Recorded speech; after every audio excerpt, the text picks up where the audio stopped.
How the old masters painted bridges, and there's a bridge, a Van Gogh bridge. Van Gogh painted the Langlois Bridge at Arles many times, and usually from that perspective as well. So I've just put that as an example. It's a raised bridge, as you can see. I'm not quite sure of the mechanics of various bridges. I'm sure Vince would advise me on that. But anyway, I'm not going to get distracted by that. Let's just look at the art. Now, in this talk, instead of concentrating on one particular painter or art movement, we're going to take a themed approach. We're going to look at landscapes which feature bridges. The shape of a bridge with its round arches, gentle humpback curve, and river reflections has always fascinated me. A bridge has a unique generic shape, as does the hull of a beach sailing boat, for instance. Its gentle parabolic curves and arcs most people find pleasing to the eye. So today we're going to look at how the old masters painted bridges, and by doing so, we'll slowly navigate our way through the centuries and their attendant art movements. Now, it has to be said from the outset that the high Renaissance painters like Raphael, Leonardo, and Michelangelo don't appear to have been greatly interested in painting bridges, or landscapes for that matter. Neither were the earlier painters like Fra Angelico, Botticelli, Giotto, etc., amongst others, too many to list.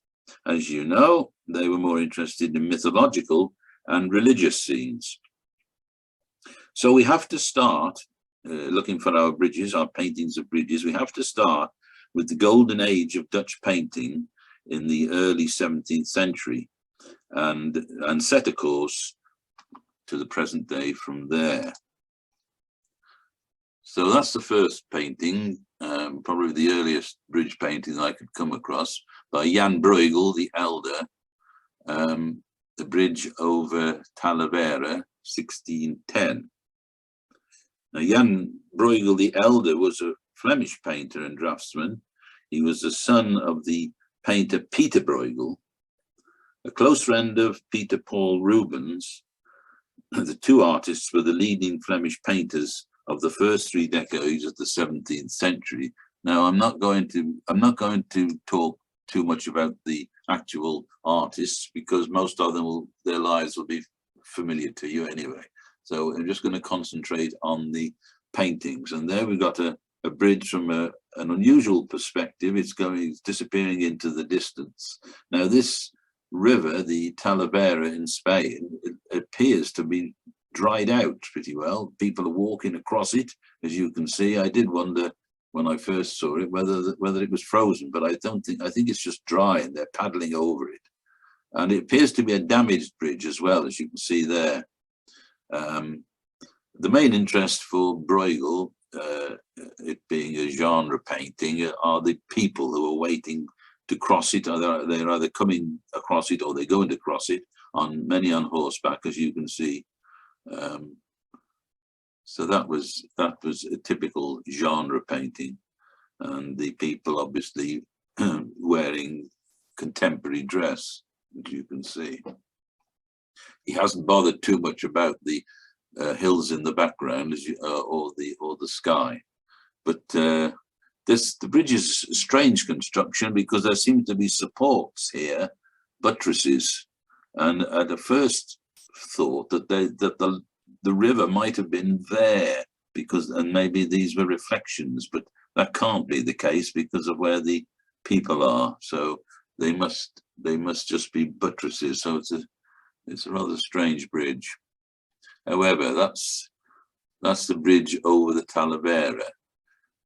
Now, this is a Rembrandt bridge. I had to search hard and low for Rembrandt bridges, but I did find this one anyway. Rembrandt, not known necessarily for his landscapes, as you know, more for painting either himself or people, as in the Night Watch. And so anyway, I found this one, and this is quite a dark painting as far as the bridge and the river are concerned. We can just about make out two figures in a boat on the river there, and a boat also under the arch of the river.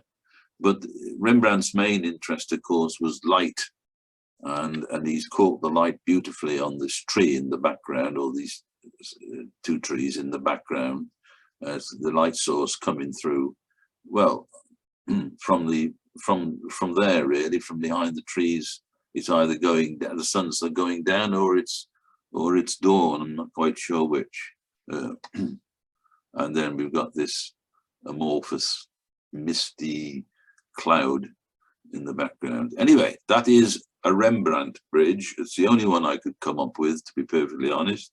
And as far as bridges goes, it looks pretty substantial, I would have thought. Then this is a Jacob van Ruysdael stone bridge in the middle of the 17th century. This is a more, perhaps a more clearly defined bridge. It seems to be a ruin. It's damaged. This arch is damaged here. I'm not quite sure what's going on across it, but it's clearly damaged. And it's attracting the attention of Jacob van Ruysdael because, as you can see from the rest of the painting, is in quite somber greens and blues, but he's picked out the actual stonework in yellow ochre, basically, and whites. And then we've got this interesting little group here on the steps, and I imagine they look to me as though they're washerwomen or laundry women, or I would say they've gathered there to do their daily or weekly wash. And then we've got a little animal going over the bridge there. It seems to be on its own, so it's some stray of some description. That was obviously a substantial bridge at one time,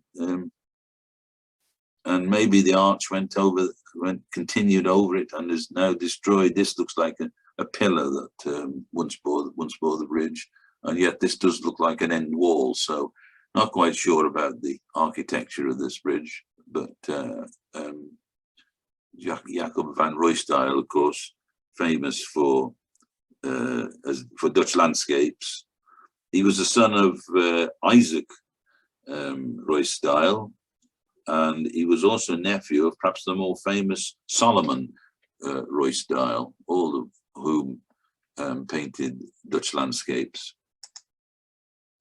And there we have another of his bridges, seen from a totally different perspective, bridge with sluice.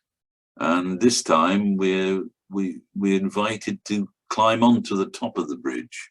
And there's the sluice gate there. So although we can see the river on the extreme right, there's obviously a tributary going at right angles into the river.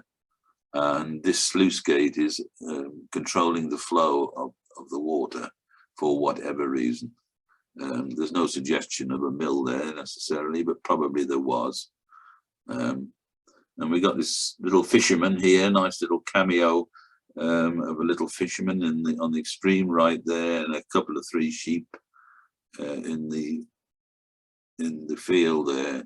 So this painting, the interest of this painting is the sluice, really, the brickwork of the sluice and the top of the bridge itself. It looks to be quite a steep climb onto this bridge, actually, and it's a suggestion of the brickwork on that side of it.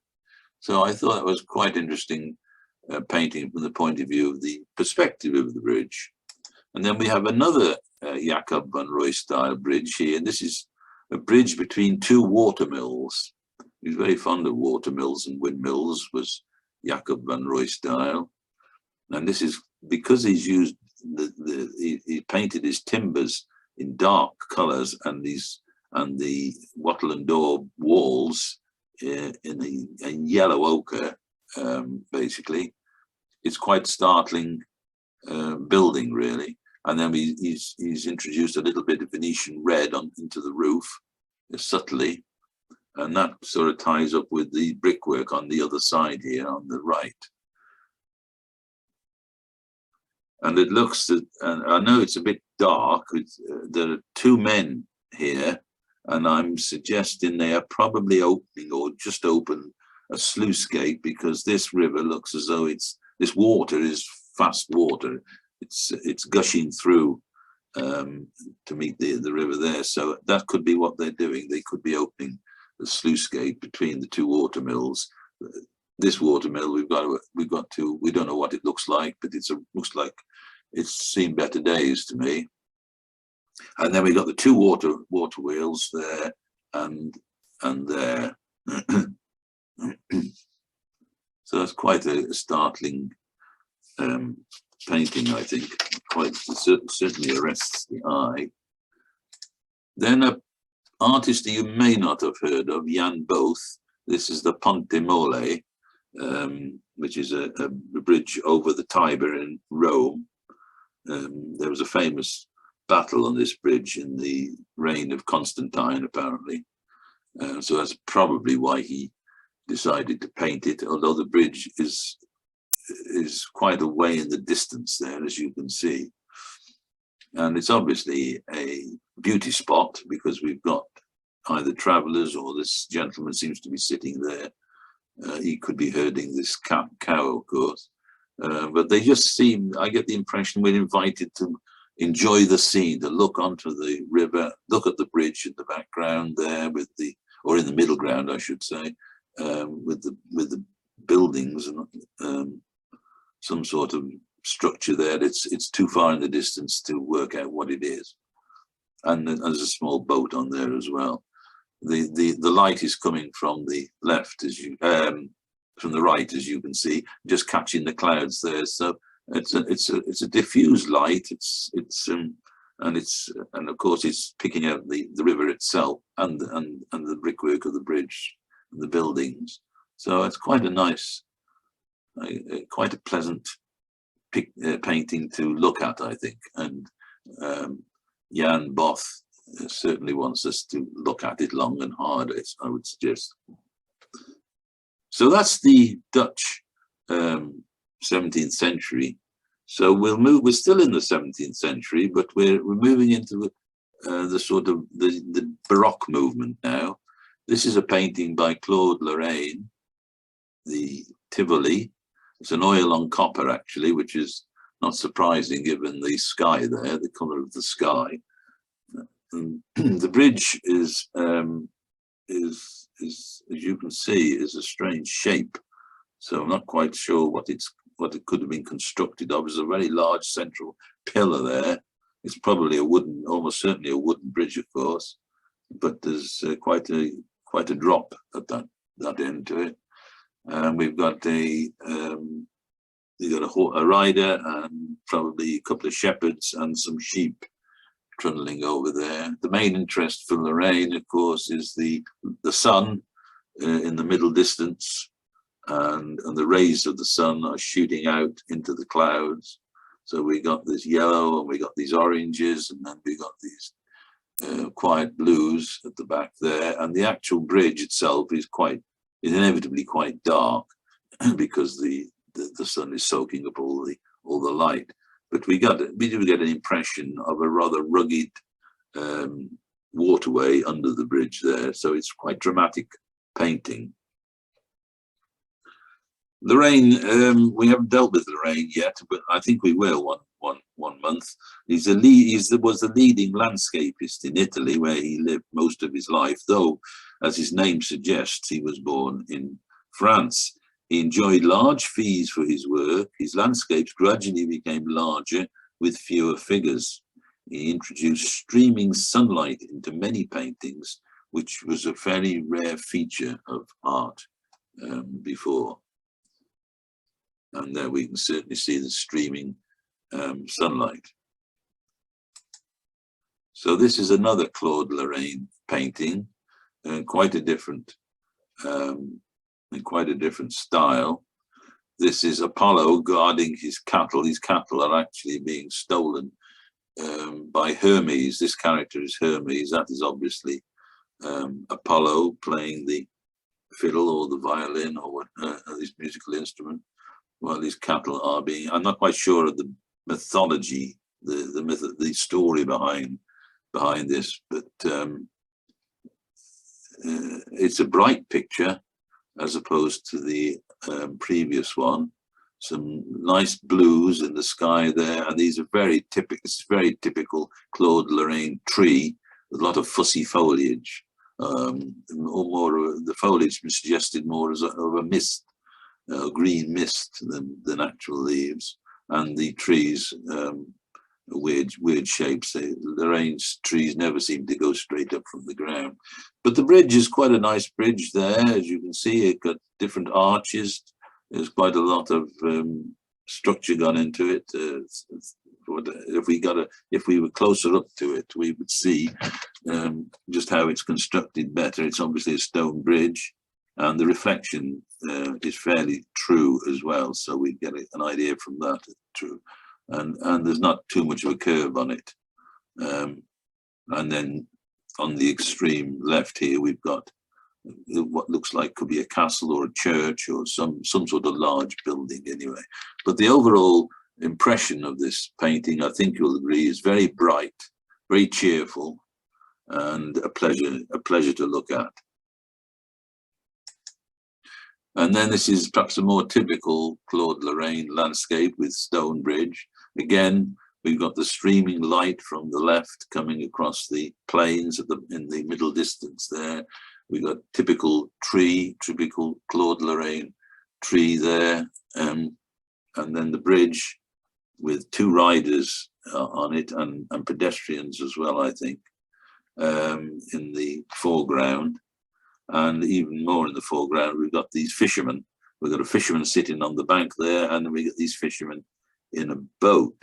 And curiously, this one seems to be dragging a net, which I would have thought the river wouldn't have been deep enough for worth trawling a net, but there we are. I don't know anything about fishing. I've never caught a fish in my life, so it just seems to be a bit odd to me. And then there are sheep, various sheep,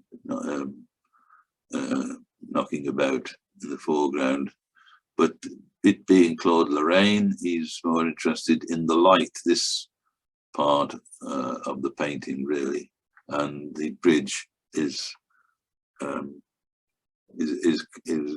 therefore fairly dark greys. It looks a substantial bridge as far as bridges are concerned. So that's if you're not familiar with Claude Lorrain, we'll perhaps do him 1 month next autumn. And he's a very evocative landscape painter. And then we come now to another, this time an 18th century Baroque painter, Canaletto. This is a painter an artist that you will certainly be very familiar with. And this is very typically Canaletto, as you can see, an awful lot crowding into this picture. A lot of buildings, a lot of windows, a lot of people. We've got the gondolas in the foreground here with their bright white and red livery. And that is the Rialto Bridge, of course. And typically Canaletto, it's a bright sunny day in Venice, and he makes sure we enjoy the sun. I think this part, the quay, is interesting particularly, and I quite like the way the white of the sails is picked out in the livery of the gondoliers, and also the blinds that are in the painting, in the building on the left there. Canaletto, of course, was born in Venice. He very much from the Venetian School of Art. In 1746 to 56, however, he did work in England, where he painted many views of London and other localities, and many of his paintings were acquired by George III and are now in the Queen's collection. Now here is another Canaletto of Westminster Bridge, and this is an interesting painting from the point of view of the bridge being constructed. As you can see, the arches get gradually larger. This is the central arch, particularly the largest of them all, and then these arches just over towards the left here, towards the right here, are being constructed. they're so far in the distance we can't see exactly what they're up to. I'm not sure Canaletto is very faithful to the topography of London at the time. This I take to be Westminster Abbey on the right, and he's got a blue flag flying there for some strange reason. And I don't know, this could well be the Tower of London. If it is, it's totally in the wrong place, I would have thought. I'm not quite sure what this building is here. So these buildings may have disappeared, of course. Now we're talking about 1754. And then we got this huge, on the left here, we got this huge jetty, and a lot of activity going on this jetty. Boats coming and going, and people coming and going.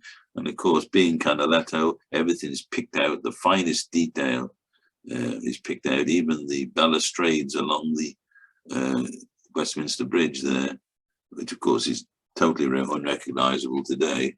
I'm not sure. Well, yeah, the Houses of Parliament would be here now, wouldn't they? Just if that is Westminster Abbey, the Houses of Parliament would be there, and Boadicea's sculpture would be round about there, I suppose. And this would be the South Bank. So those are two paintings that suggest the Baroque style. And now we come on to the Romantic style of the 18th and 19th century. And we start with Turner. Now, I've already made mention of this bridge and this startling painting of the Welsh Bridge at Shrewsbury. And as you can see, it's totally unrecognizable today. In fact, we've got two bridges for the price of one here. We've got another, if you look through this arch, we've got another bridge there, which I would suggest doesn't exist anymore. But this bridge is either, I don't know, I get the impression, is this bridge seen better days too? Is it dilapidated? Is it falling down? It looks quite old to me. And of course, there's no question of buildings on the bridge today. It's just a simple Victorian stone bridge, stone road bridge.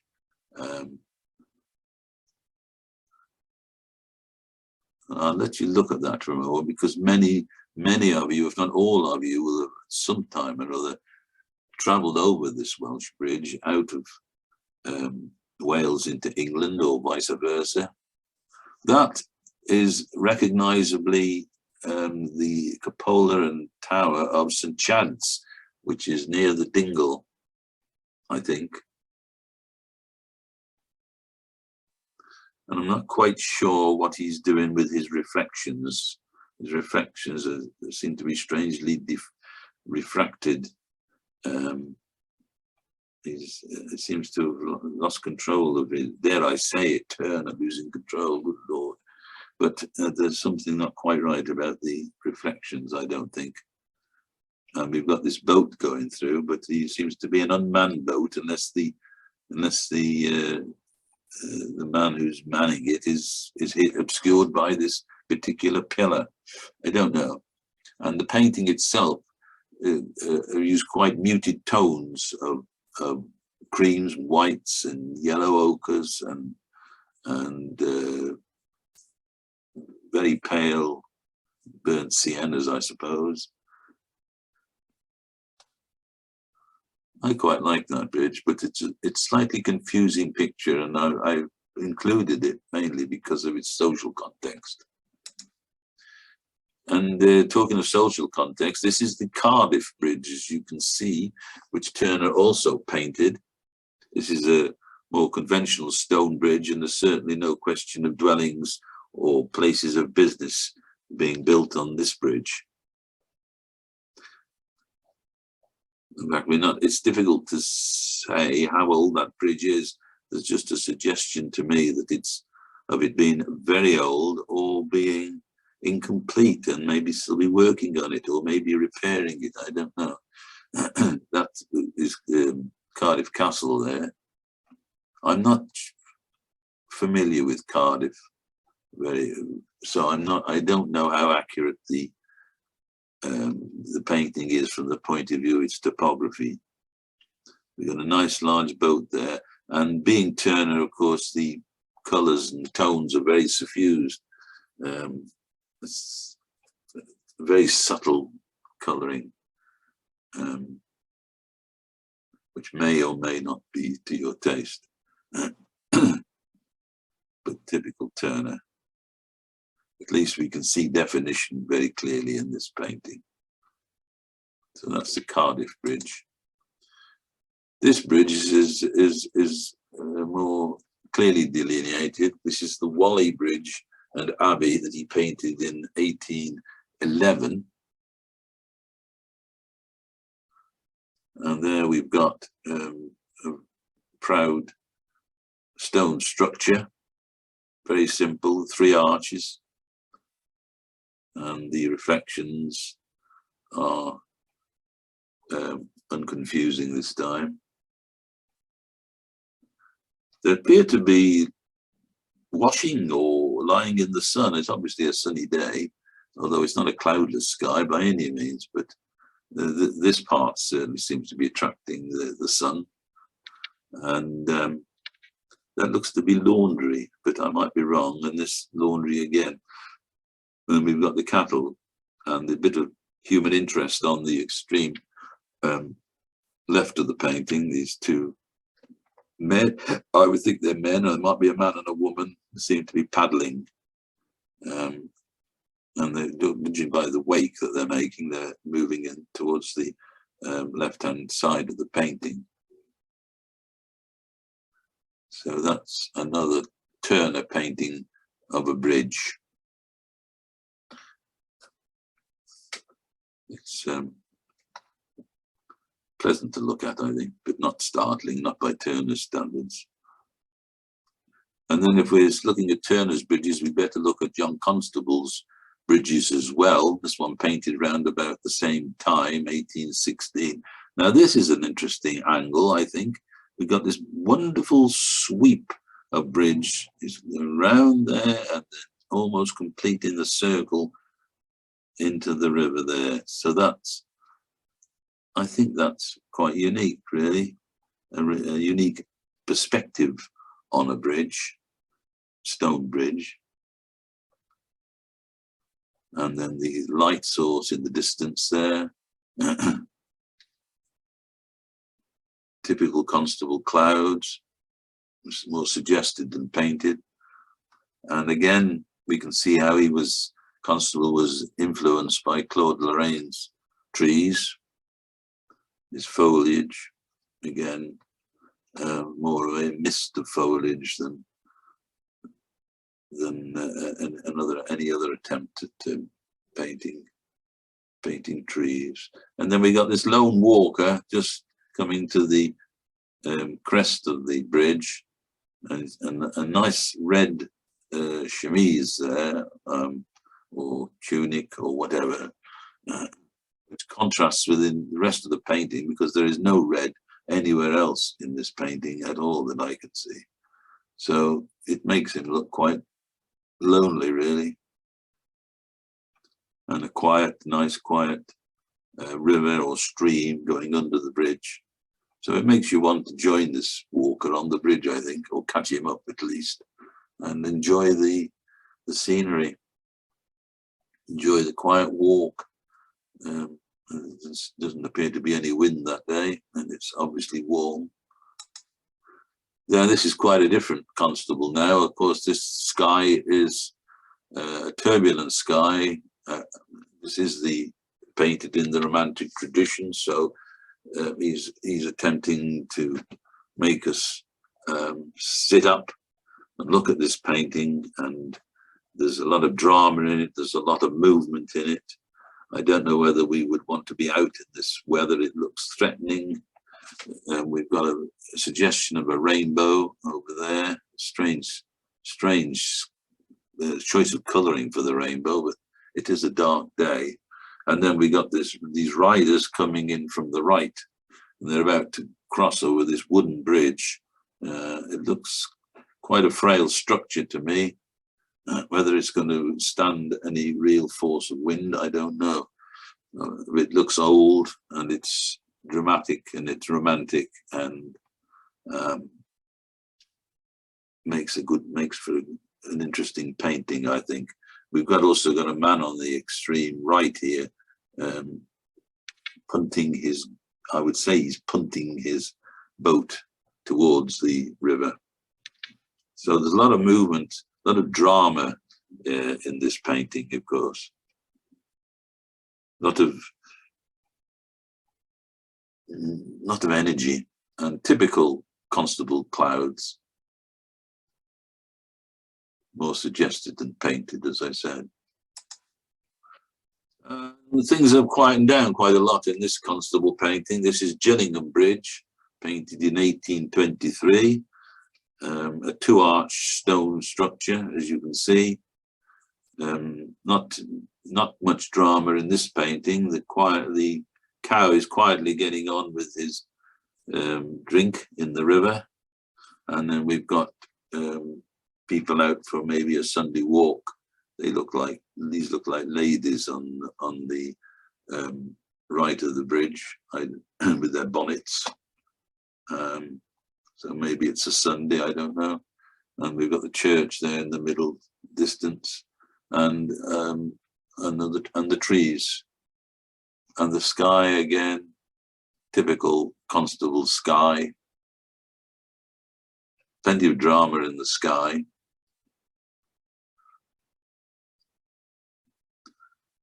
But that's all the drama there is in this painting, I think. The river is quiet. The reflections are fairly consistent with what you'd expect. And then, dealing with the Romantic movement, we must include Géricault. Géricault was a pioneer of the Romantic movement. He died very young. He was 33 when he died, I think. And he's most famous, of course, for this painting called The Raft of the Medusa, which I'm sure you're all very familiar with. So this is Géricault's idea of a romantic scene, a dramatic scene of a bridge. He calls it evening landscape. So we know what time of day it is, and the sun is obviously setting in this area here and throwing its last rays onto the bridge and the water, and these couple of characters here right in the foreground there. Notice the use of red again.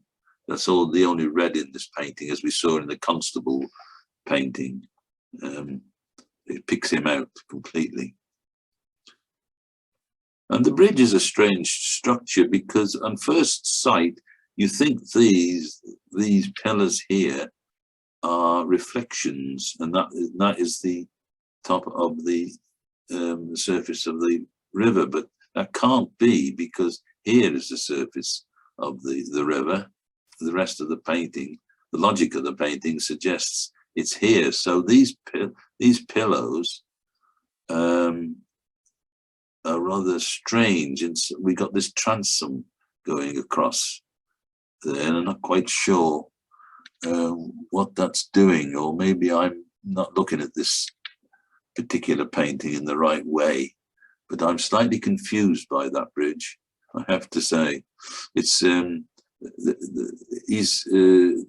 Géricault has made good use of chiaroscuro in this painting. It's very dark in the shadows and very bright in the sky there, so that a lot of the tones are very, very dark indeed. And then where he wants the dying sun to pick out certain features, like these buildings on this hill, he's able to do so. So that is certainly a painting of contrasts. And talking of contrast, I've included woodcuts by Hokusai by way of contrast. Now, as I say, these are woodcuts This is a woodblock print, ink and paint on very, very small, 10 inches by 15 inches. And very attractive with the yellows and the blues, pale yellows and blues, and creams, or very, very pale ochres. But what about this bridge? Who would risk crossing this bridge, especially if you're burdened with what this man or woman is carrying on his back, on his or her back, and they're certainly making an indentation and making the bridge very pliant to their needs. There's no handrail or anything. The whole thing is a question of balance. Very precarious indeed. But of course, where the woodcut succeeds is in the colours and the lines, the thin ink lines, and these subtle tones. So there's no attempt at faithful representation of this bridge. And I think we'd all agree it is definitely a suspension bridge. This is another Hokusai painting. Hokusai, best known for his woodblock series called 36 Views of Mount Fuji. And this series includes the internationally iconic print, The Great Wave of Kanagawa, if I pronounce that right, or for which he's internationally famous, of course. But this is another bridge, a very dainty bridge, as you can see, a nice sweep there, people crossing it. It's very much a style, a Japanese style painting, no attempt really at true representation, but more a question using the shapes so to deliver the outlines and colours and the patterns. The stanchions, the pillars of this wooden bridge, well, I think you've got to assume it's wooden, just disappear into the water. He's left the water, he's left the river just blank there. And then here's another Hokusai bridge, the Yahagi Bridge at Okasaki on the Tokaido. I think I perhaps mispronounced all that, but still, you can read it just as easily. This is quite a hump on this bridge, as you can see. We wouldn't care to cross that in a hurry, I don't think. And look at these huge pillars keeping it aloft. And it's quite a busy bridge as well. A lot of people going over it. And again, the sky is awash. It's more than anything else. And we get the impression that the river is drying out. So we just got rivulets here, really. We wouldn't demand a bridge like that, I wouldn't have thought. But we got to assume, I think, that this is the bridge actually exists. There's so much detail in the title that I think we must assume that it actually exists. This is curious here, this building here, or is it a boat or is it a building? I don't know, but it looks like two eyes looking through the bridge if you don't look at it too closely. A curious addition to the painting, I think. So we come back to more traditional old master art. Let's have a look at Carlo. Carlo preceded the Impressionists, so he was a big influence on the Impressionists. But when the Impressionists were at their height, Carlo was elderly. Let's put it that way, in his 80s probably. And Carlo was the man who influenced the Impressionists to paint outside on plein air. And this painting, you can see, is almost certainly painted outside. He set up his easel in this field in the foreground, looking at the bridge. He's got a cow and the maid looking after the cow. in the foreground, the bridge in the middle distance there, and in the background, a bridge, a church, Mount Church, I suppose. And being Carlo as well, the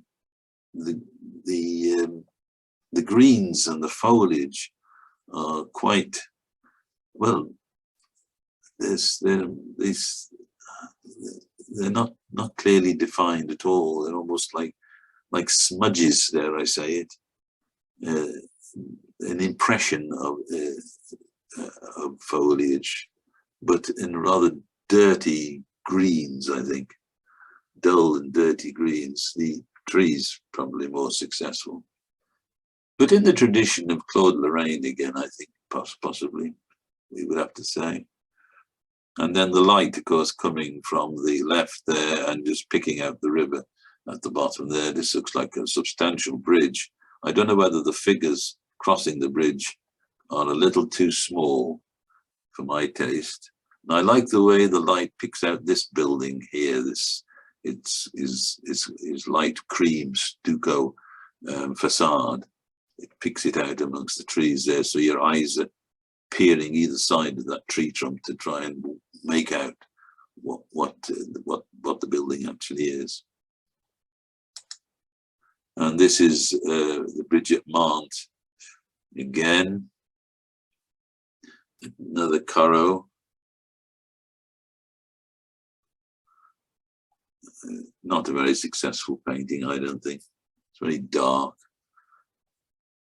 and the colours are mainly browns and light browns. We've got a lone fisherman down here in a boat. I assume he's a fisherman. He may not be, he's moored up. But these are rather dirty browns, these trunks. They're not catching the light particularly, and there's not any great interest in the light from Carlo's point of view. Makes me wonder why he painted this painting, but there we are, he did. So Carlo leads us nicely into the Impressionists, and the first Impressionist we'll look at is Pissarro. This is the Pont Poil-Dieu. I think I might have pronounced that incorrectly, but you can read it anyway. And this is Sunset, painted right at the end of the 19th century. Typical Pissarro, everything suggested, everything, the river suggested with small dashes of colour, and indeed the traffic on the bridge also, no attempt to, in typical Impressionist style, no attempt to delineate it accurately, but just to give the impression of carriages and horses going to and fro over the bridge. And then in the background, in the middle distance, towards the end, towards the background, we've got the industrialized town or city. We got the chimneys, and what looks like a gasworks there, I would say. A lot of smoke. I quite like the color of the bridge, these oranges and lilacs that he's painted the bridge. Just suggested it, and that's typical Pissarro painting. Then that's another angle on the same bridge. We get two bridges for the price of one here. I'm not sure if we don't get three bridges actually. There's one right at that distance there, and again lots of oranges and yellows here and pinks, but everything. An impression of everything, isn't it? It's a typical Impressionist painting. He's very high up. I mean, whether this is whether he's actually set himself up in an elevated position to paint this painting, or whether he's just used his imagination, I don't know. I think we got the word bateau there, so it's suggesting boats for hire on the river. And it's a bright colours, of course, a bright, garish day, summer's day. It gives a warm feeling, and there's almost the almost a pointillist aspect to this painting, which is typical of Pissarro. His brushwork is he deals with very small flicks of paint in many cases. And that's certainly, that bridge in the middle distance there has taken on a pointillist flavour to me. And this is the great bridge at Rouen. It's the same bridge, I think. Because if we look at the pillars there, I think we can pick that out there, can't we? That's the same pillar. So I think it's the same bridge, though the painting is called the Great Bridge, Rouen. That's its title, but I'm pretty sure that's the same bridge. Again, little flicks of colour to suggest the movement of the river. Greens in that respect. They should be reflecting something, but I don't know what green they're actually reflecting. I don't know. And then we've got the houses in the background, a very tall chimney, massive chimney, surely out of all proportion to what it should be, but I don't know. Compared to these other chimneys, although they're more in the background, but that seems to me to be too tall. But Pissarro not really interested. And again, he's painting this from an elevated position. So he's either used his imagination, or maybe he's in a window of a very tall building. I don't know. We got this steam cruiser here, steamboat to give pleasure trips down the river. Very busy painting, very bright, loaded with colour, and a lot of movement in this painting.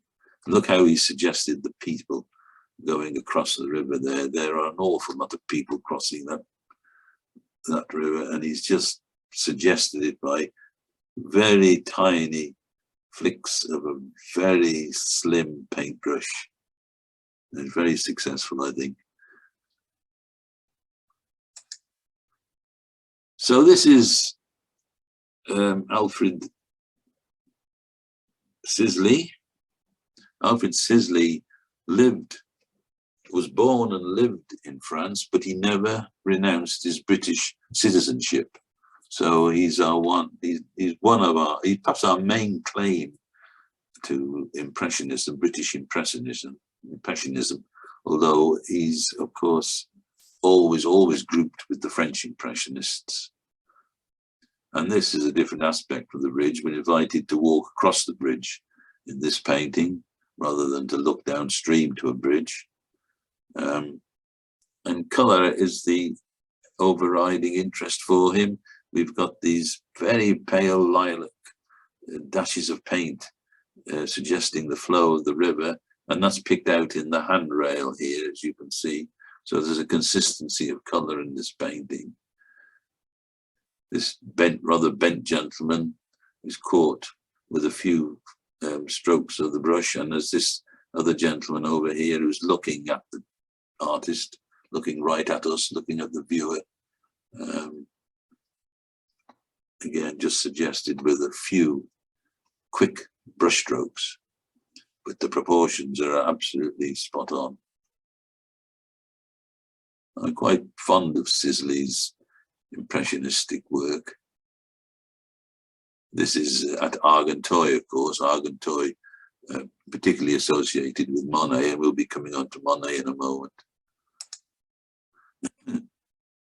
Now, Sisley obviously came back to Britain a lot during his lifetime, and at some stage he painted Hampton Court Bridge.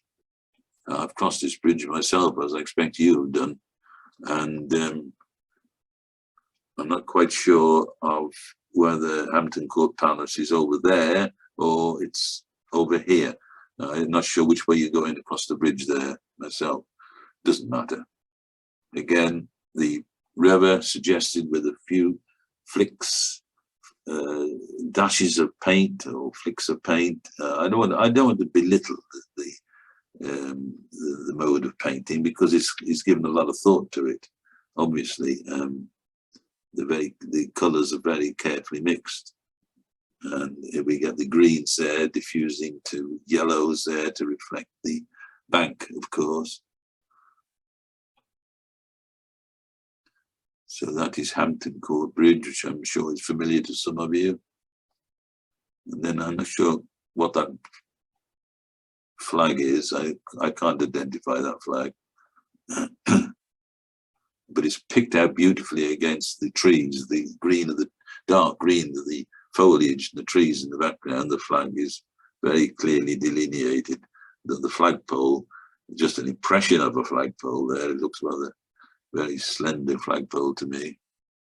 But it's a bright, colourful painting, which is and with the almost as though it's a sketch, a quickly dash down onto the canvas en plein air, in open air.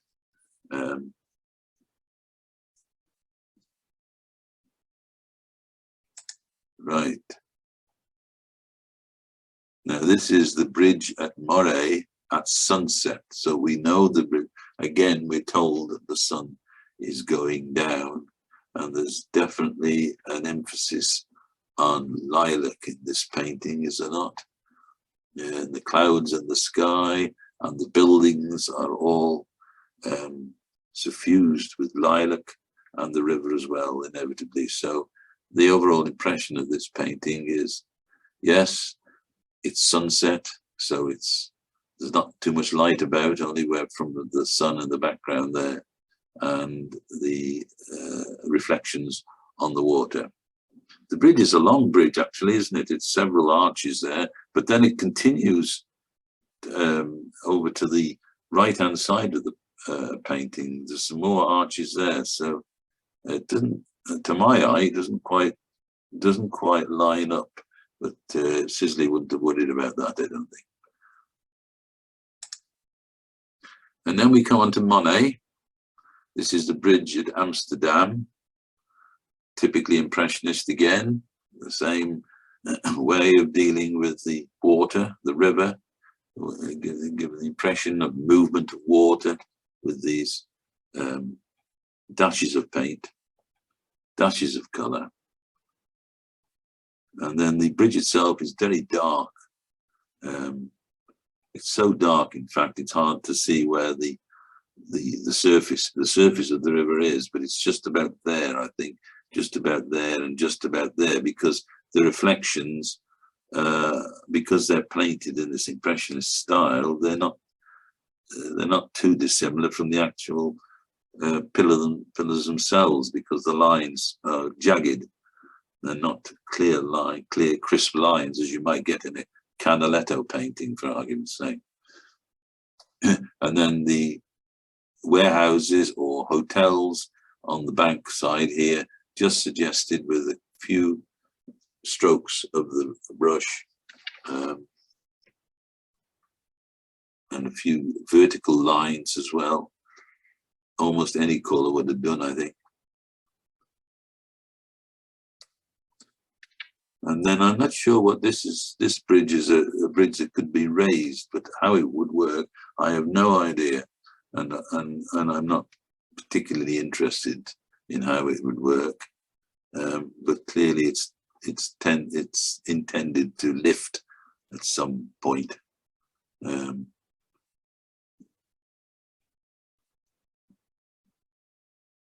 So perhaps somebody would explain to us later how that bridge would work. Then this is another Monet painting. This is one of his London paintings, Charing Cross Bridge.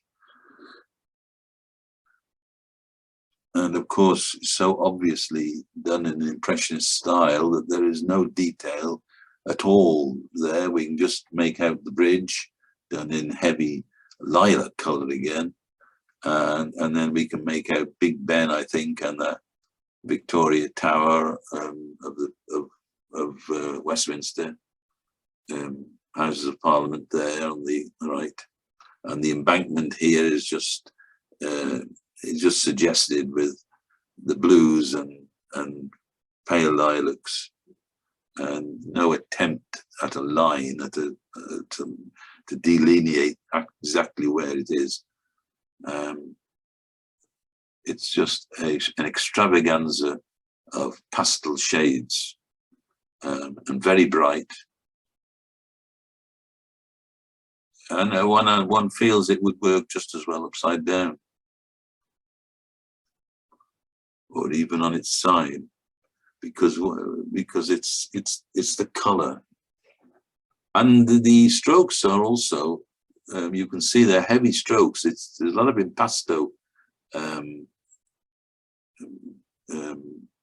painting in this, especially in the sky. They're also on the river as well. A lot of the dry paint there left to do its work. And we've got this is a Turner sky, really. It's a miasma of color, a swirl of color. We can just about pick out the sun there, I think, with the heavy chrome yellows. There's plenty of movement in that sky. Now this is more conventional Monet Bridge, which I'm sure you're all familiar with. This is the water lilies, one of his many water lilies paintings, and these Japanese gardens.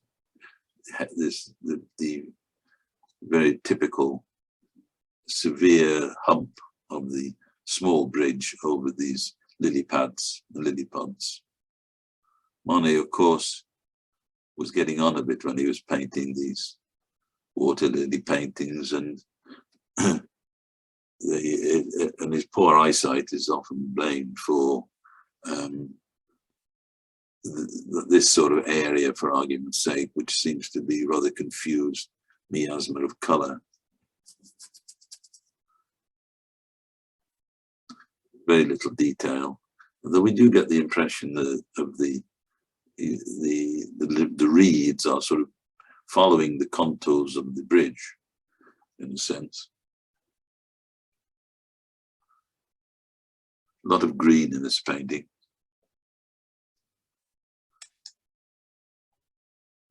And now we're going to move on to another art movement, which could be called the post-impressionists or the expressionists, really. So this is a Van Gogh painting. I really like this painting. I really like the pale reds and blues, and the Prussian blues, and the Venetian reds, the pale Venetian reds. They work so well together, I think. The colors are very subtle. And Van Gogh, of course, with his quick, excited strokes, strokes of his paintbrush to create effect. Perspective is absolutely right, but it's just the color of these pillows and the bridge, and there as well, which catches my eye, and why I think this is a particularly successful painting. The bridge over the Seine in Asnières.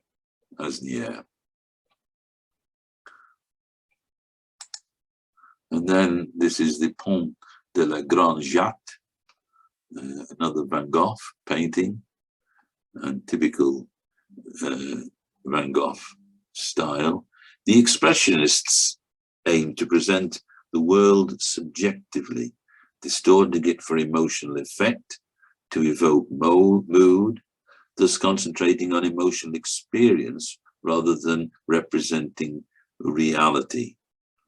So they weren't interested in representational art like the Romantics were. The Romantics aimed for more recognizable features, whereas the Expressionists, although they were romantic in a sense as well, but the Expressionists were more interested in creating mood.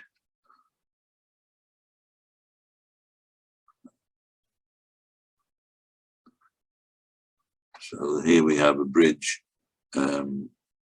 It's not quite sure. I'm not quite sure of the architecture of this bridge at all.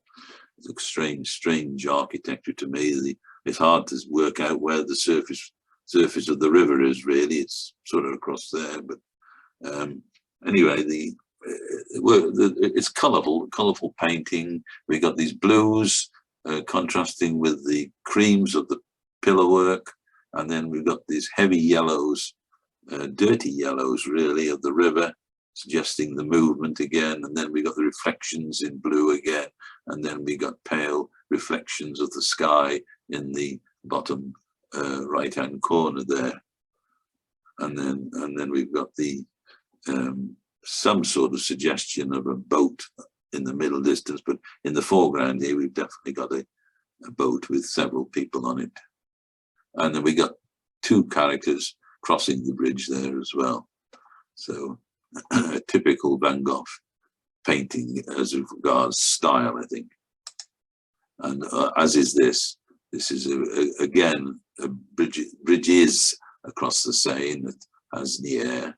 So we've got this railway bridge this time with a train on it. Van Gogh has shown us the train, the passenger train. There's the people in the carriage there at the top of the painting going over this railway bridge. Then we got this bridge in the middle distance there as well. And then to contrast, we got the boats, so another form of transport down here. These boats are moored, of course, and then the lady there perambulating along the quay. So a lot going on in this painting, and a lot of hurried stroke work, brush work, a la Van Gogh, of course, and very colourful, and the colours are bold and strong. Not too much subtlety about Van Gogh paintings, I think you'd probably agree. And I quite like this girdle work. He's got this metal work of this train, this bridge there. I think he suggested that brilliantly with these various blues. And then if we're talking about post-impressionists, we've got to include Cézanne. This is the bridge at Mancy. Typical Cézanne painting with, you can see the downward strokes of his brush in the foliage here, and blocks of color in the river there. He loves his blocks of color. Not sure what's going on with the reflection there in the river, of the arch reflection there, but it seems to be refracted too much. But that's not the point of the picture. The point of the picture is the colors, the subtle greens contrasting with these very grayish blue girder work here. It could be wood, but I don't know. I get the suggestion that might be metal work actually. And then he's broken it up with this tree in the foreground here. So we've got blocks of color everywhere we look. Reds there, and reds in the reflected in the river, and Venetian reds there as well. So a lot of movement in this painting, even though it's a painting of there is nothing actually moving in the painting, but because of the way it's painted, there seems to be a lot of movement in it. It ought to be a quiet, peaceful painting, but it's been painted by a mind that is anything but quiet and peaceful, reflecting his mood. And this is another Cézanne, the bridge over the Marne again. And again, we've got this block work, as you can see, these areas of color, especially in the reflections here. Large, the brushes are well loaded with paint, when you feel you've got this downward motion of color in the river, whereas you'd expect it to be vertical, and then these splodges of reflection, and the sky full of well, quite what it's more of a wash. I think, very, very pale, pale lilac blues. And then he's interspersed some pinks and yellows. There's quite a lot of contrast in this painting. The reflections are very heavy greens. A bit too much contrast for me.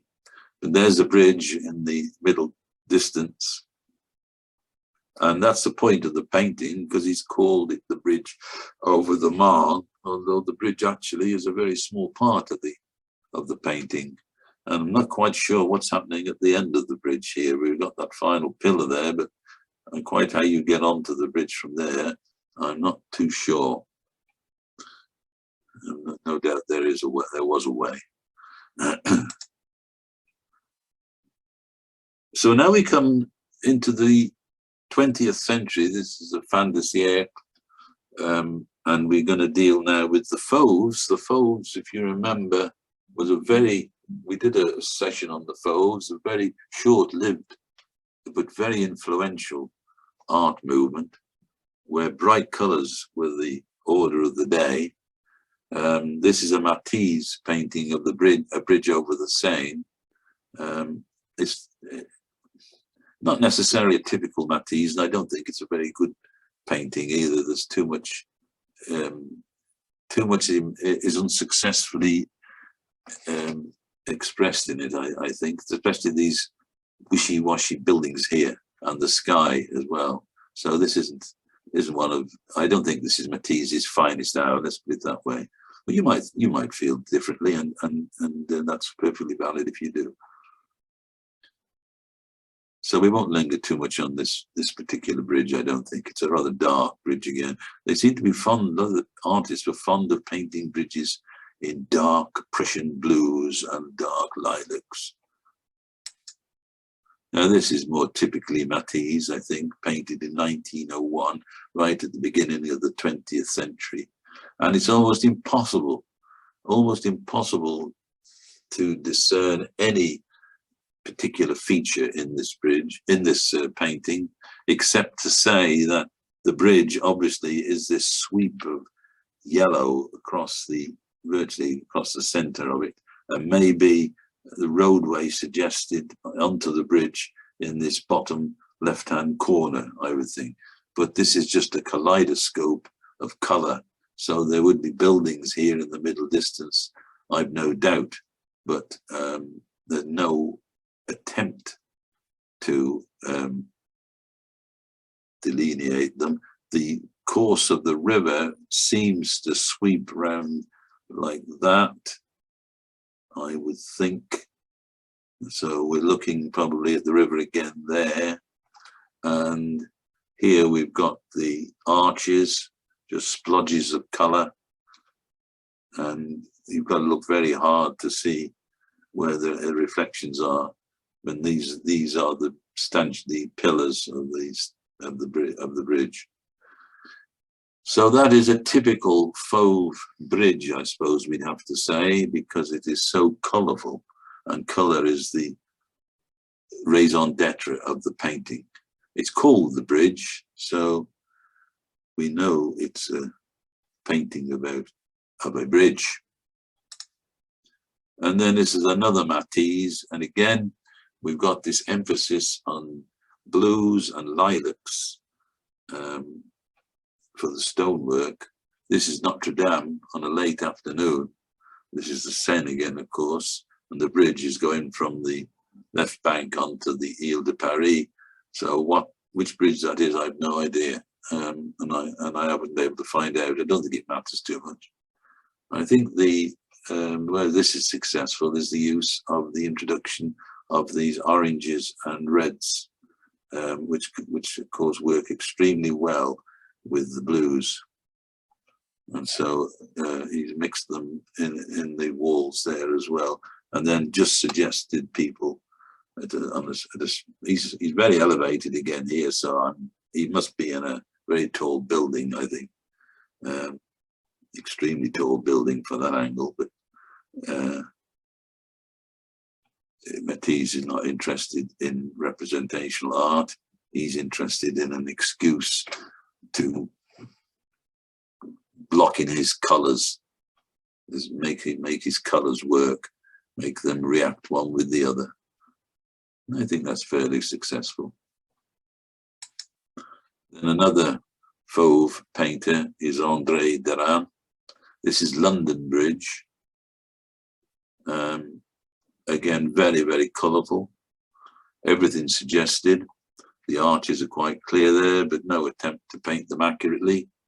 We got a boat down here going under the bridge, and another looks like a tug there, I would think, in the middle. And the water is green, bright greens and lemon yellows, totally unrealistic colours for the Thames, especially at that time, which would have been a very dark, muddy colour, I would think. And then we've got this liking again for this dark Prussian blue, and then maybe an ultramarine introduced into it as well. And then we do get the impression of a very busy bridge. There's a lot of little areas of colour and even faces there we can pick out. But the point of the painting is bright colours, and look at the background there, these vivid oranges and reds for the sky, and just pick out. There's no possibility of recognizing any of these buildings, although we know this London Bridge. They're probably all long gone now anyway. And there's another André Derain. This is Charing Cross Bridge, 1906. And look what he's done with the sky here. Extraordinary. Just areas of pastel colours. And then the Houses of Parliament and Big Ben are in green for whatever reason. And the bridge is just is a brush stroke almost straight across the lower middle area. And again, the pillars, just quick strokes of the brush with a mixture of colours on them. Red and brown there maybe, and a very, very weak Venetian red there possibly. And then we do get this is the sun obviously there, and we've got some sunlight picking out the red of the Big Ben there. And then we've got the reflection, but it's just expressed with dabs of colour, quick dabs of colour to give movement. And greens where they shouldn't be probably. And then on this side, of course, we've got very light. So there's quite a contrast in this painting as well. And we've got a dirty bit in this top left-hand corner. There's dirty cloud coming over. So it's colourful. It might not be to your taste, but that is a wild beast painting if ever there was one. And similarly, this one, he's painted a Waterloo Bridge. I think I'll just let you look at this one. I don't think I need to say anything any more about this Fauve painting.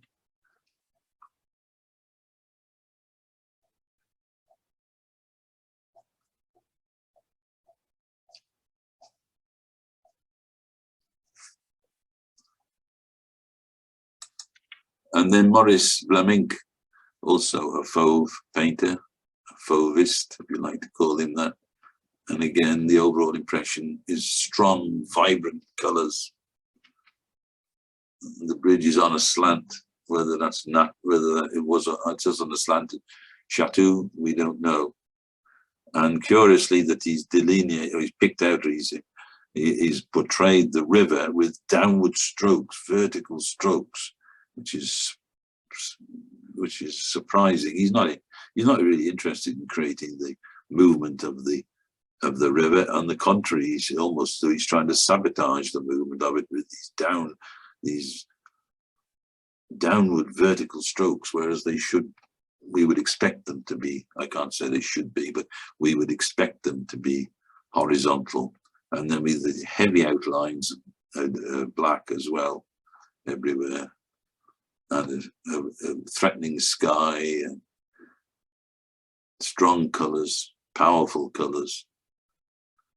in-your-face painting, this is. You either love him or you don't love him. And there's another one, the bridge, he calls this. Not sure what bridge it is. But typical, again, flamenco painting. And look at the river here. This river should be fairly flat, you would have thought. But look at these strokes, these upward strokes of the paint, loaded paintbrush here with white and ultramarine, mainly, I think. It doesn't make any sense at all, except if they were waves on a sea, and they make more sense. I quite like this building there under the bridge there with this. He said he's introduced some lemon yellow and green, sort of sage green, and it's just sort of picked out the sun. You can just on its own, there's that little cameo effect, has expressed the sun's rays catching the building, I think. And there's some traffic on this bridge, but what it is, we don't know. There's some people there. I think we can work that out. The bridge looks very unsubstantial to me. I'm sure it's a perfectly reasonable bridge until Fleming got hold of it. And we've even got telegraph pole here and telegraph lines. Just quick stroke of the brush straight across, and there they are, done. Now we're moving into the 20th century proper with Picasso and the Cubist paintings. I think this is a very successful painting. I really like this painting. I like the colours, the colour of his brickwork with the yellow ochres and the burnt siennas mixed in with vague blues probably, and raw sienna probably. I think that's very successful. And then being a Cubist painting, of course, he's described the river in little areas of blue, as you can see, pale blue, cobalt blue, I think he might have used here, or sort of greeny blue. And then the bridge, and quite clearly delineated the bridge, so he hasn't messed around with that too much. We've got the arches there and the arch, and that this is a very clear arch there. And then we've got these blocks of buildings here, just very simple forms. They could be wooden blocks, and the tree as well is just a typical Cubist tree. But I think the overall effect of the light, very light ochre browns works very well in this painting. He's introduced some red into the hills in the background there. And this is the Georges Braque viaduct, viaduct at L'Estaque, painted in 1908.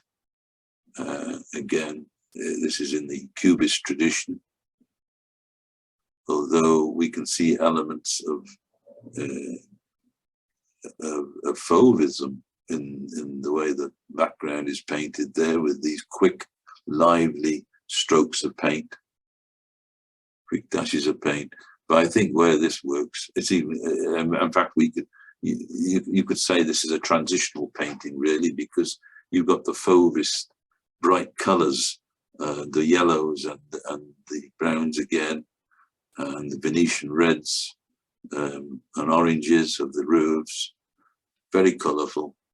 The viaduct there, outstanding, literally outstanding. Not too much detail, apart from the bridge and the buildings, which are blocked in basic, typical rectangles and parabolas and triangles in that case. And then it works well, I think, the pale yellows work well with the green. Green and yellow always work well together. And just a suggestion of blue in the sky there. And then we come to the most painted bridge in France, the bridge at Gretz-sur-Loing. And this is a photograph, of course. This is not a painting, as you can tell. Very picturesque village, just about 50 miles due south of Paris. And it attracted many artists. Here it attracted the American Frederick Child Hassan, whose work you might not be familiar with. And he has given it the pointillist treatment, I think you would say there. It's a very busy painting for a languid scene. It's an extremely busy painting. The only bit of it which isn't pointillist is this character in this dark colour leaning over the bridge looking at the river. The arches are fairly clear.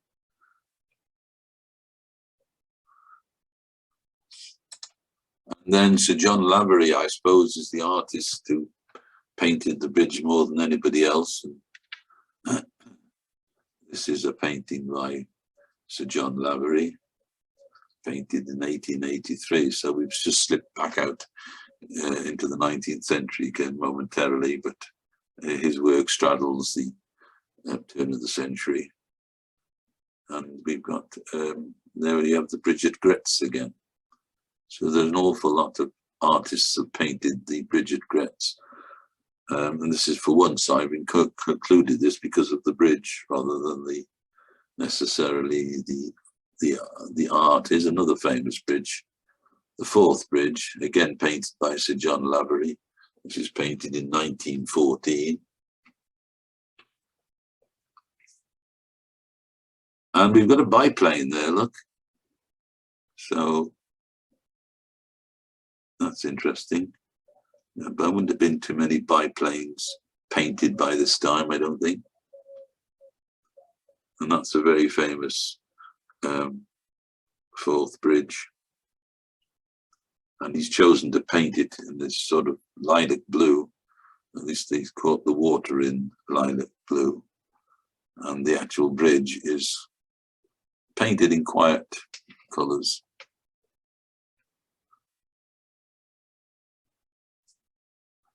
So then we come on to quite a different bridge now. This is Paul Clay's Red Bridge. We know it's a painting of a red bridge because he calls it the Red Bridge. And if we look for the Red Bridge, it's not hard to find. It's there, isn't it? But apart from that, we've got obviously the sun there, and then we've got shapes which symbolize, well, they symbolize buildings and water, I suppose, reflections. I don't know, it's hard to say really. Paul Klee was a German Swiss. He had a highly individual style, as you can tell from this painting, which included Expressionism, Cubism and Surrealism. So we're heading into the realms of, or the waters of Surrealism now. He worked at the Bauhaus for many years, taught there, along with Kandinsky, and perhaps more famous for his what he called his accidents of paint. So Paul Klee made a mistake on a canvas by accidentally flicking paint onto it from a carelessly held brush. He would use what he called that accident of paint. He would use it and work it into the painting and paint round it. And that's his signature style, I suppose. Oskar Kokoschka. Now we are into intense expressionist paintings. Oskar Kokoschka was Viennese. He was part of the secessionist movement of Vienna, along with Klimt and Schoenberg and others. His idea was it was to create tempestuous paintings with clashing colours and contorted angles to create an emotional intensity. And I think you'll agree there's a lot of nervous energy in this painting. There's a lot of heavy, bold colours, clashing colours. It's not designed to make you swoon or feel all is well with the world. This is a painting designed to make you sit up and either dislike it, or at least you have some attitude towards it. You can't ignore it. Again, no attempt to accurate delineation of the bridge. The bridge is there quite clearly in the middle distance with its arches. The river is quite clearly there, but this is an angry painting, isn't it? I would say the way the paint is slapped on or almost thrown at the canvas. I'm sure it isn't. This is the Augustus Bridge at Dresden. And this is another Kokoschka painting. This is Waterloo Bridge again. We've already seen Waterloo Bridge, so this is quite a different style. We can at least pick out St. Paul's Cathedral in the background there. But this also is a painting with attitude. There's no attempt at making us stand there and look at it in a comfortable, happy frame of mind. We need to walk away from this painting agitated and our nerves on edge. And I think that's what he's hoping to achieve, and I think that's what he does achieve as well. It's not an easy painting to look at. The colours are very suffused. They're all dark shades, various colours. There's every colour you could, apart from green, there's almost every colour you could think of in that painting. And the sky is angry sky as well. There are blues. I don't know how long you could allow yourself to look at a painting like that. This is slightly more sublime painting, if that's a way of putting it.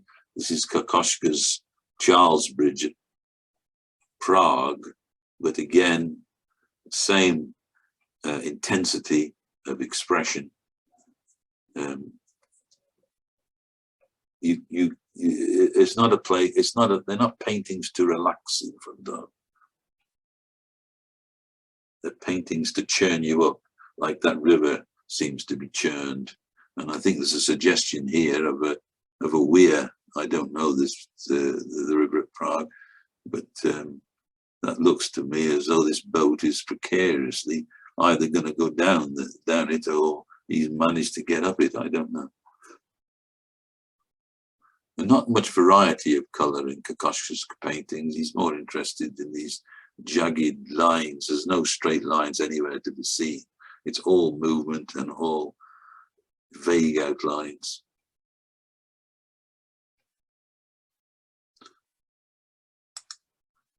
Then we come into the Surrealist art movement proper. This is a 1935 painting by Magritte, and a typical Surrealist painting, a typical Magritte painting, in so much as here we've got this very substantial bridge structure coming from the right, which disappears right in the middle.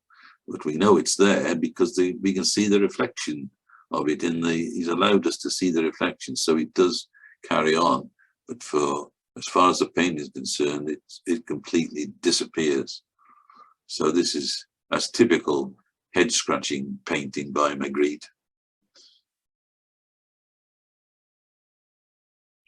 The Heraclitus Bridge.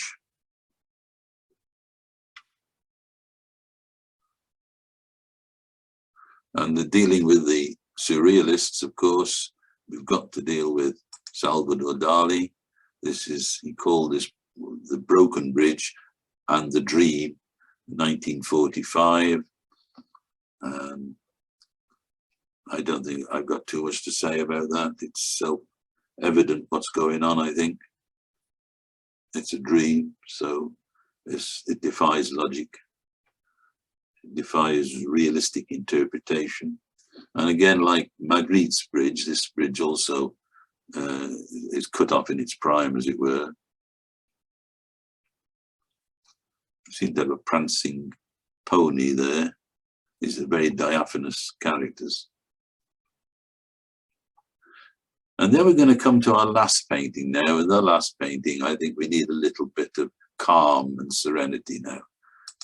So this is an L.S. Lowry bridge, although it is a breakdown under the bridge. And this is painted in 1959. So a typical Lowry painting with very light pastel colors, pastel shades, the chimneys in the background there, the factories, warehouses, and we've got this very definite bridge completely dominating the painting with its blocks of pale pinks and its heavily delineated girder work. But there we are. Dare I call them matchstick men? But you know Lowry characters so well, don't you? The way he painted them. And this is a breakdown, we're told. So it's just as well he told us what was going on here. So there's a breakdown there. What sort of vehicle is broken down, I don't know. But he's given us an animal of some sort standing there. We've got to assume it's a horse. So maybe it's in 1959, wouldn't be a horse-drawn vehicle, would it? So I don't know. We're going to assume it's a car, and this animal is incidentally just wanted to paint an animal there. So there we are. That's the only Lowry bridge I could find. Not much of a bridge, but at least it's a more calming painting to finish on. And there we will finish.